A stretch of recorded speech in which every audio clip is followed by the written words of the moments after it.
ప్రియమైన వారలారా, యేసు నామమున శుభాకాంక్షలు. ఎలా ఉన్నారు? బాగున్నారా? సంతోషంగా ఉన్నారా? ఈ స్థలం చూస్తున్నారు కదా, ఇక్కడ ఒక జెండా స్తంభం ఉన్నది కదా, అదేమనగా అరేబియా దేశాల్లోనే చాలా ఎత్తైన జెండా స్తంభము ఇది వచ్చి ఒమాన్ దేశములోని ప్రభుత్వము మస్కట్ పట్టణంలో దీన్ని అమర్చినారు. దీని చుట్టూ అందమైన గార్డెన్ అమర్చినారు. చూచుటకు చాలా అందంగా ఉన్నది. ఆ ప్రక్క చూసినారంటే ఒక పెద్ద మెయిన్ రోడ్డు, ఎప్పుడు కార్లు వస్తూ పోతూ ఉండడం చూడవచ్చును. ఇదొక అందమైన పట్టణము, మస్కట్ పట్టణము అనున్నది. నాకు చాలా ఇష్టము. ఈ పట్టణంలో వాకింగ్ వెళ్ళుట చాలా బాగుంటుంది. ఆ విధంగా ఒక సౌందర్యమైన పట్టణము. ప్రపంచంలో ఒక్కొక్క ప్రాంతానికి దేవుడు ఒక్కొక్క అందమును ఉంచారు.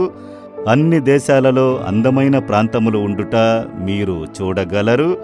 మనుషులకు జ్ఞానమునిచ్చి దాన్ని అందముగా తీర్చిదిద్దే కృపను దేవుడు ఇచ్చారు.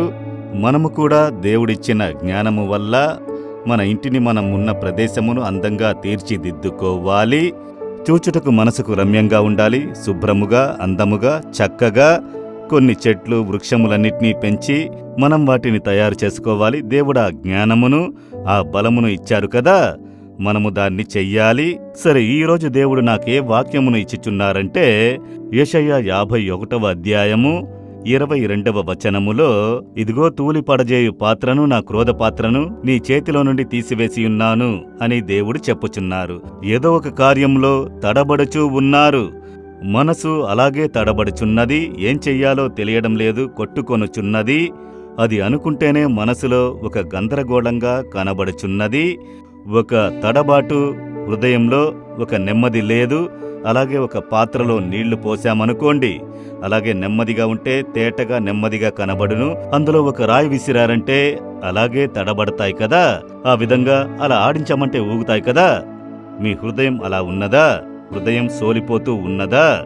ఈ సమస్య, ఆ సమస్య, ఆ పోరాటము, ఈ పోరాటము. దేవుడు చెప్పుచున్నారు, తూలిపడు పాత్రను నీ చేతి నుండి నేను తీసివేసి ఉన్నాను. నీవు భయపడకు కుమారుడా, భయపడకు కుమార్తె. ఆ పరిస్థితిని నేను మార్చెదను. నెమ్మది కలుగును. ఒక నెమ్మది తప్పక వచ్చును. అందువల్ల ఈ తూలిపడుట నిలబడును, గందరగోళం తీరును, ఒక నెమ్మది నీకు కలుగునని దేవుడు వాక్కునిచ్చుచున్నారు. దీని కొరకే ఆయన శిలువకు వెళ్ళినారు. ఈ తడబాటు పాత్రను మన నుండి తీసివేయుటకు ఆయన శిలువలో ఎంతో కష్టపడినారు కదా. ఆయన మనసు ఎలా ఊగిపోయుంటుంది. ఒంటరిగా విడిచిపెట్టబడిన స్థితిలో ఆయన కలత చెందినారు కదా. అప్పుడు మన తడబాటును ఆయన శిలువలో మోసి తీర్చినారు. కనుక చెప్పుచున్నారు, తూలిపడు పాత్రను నీ నుండి తీసివేసేదనని విశ్వసించుచున్నారా? చెప్పండి, దేవా, ఈ వాగ్దానం నా కొరకు స్తోత్రములు. నా హృదయం తూలిపడుచున్నది, నా జీవితం తూలిపడుచు ఉన్నది.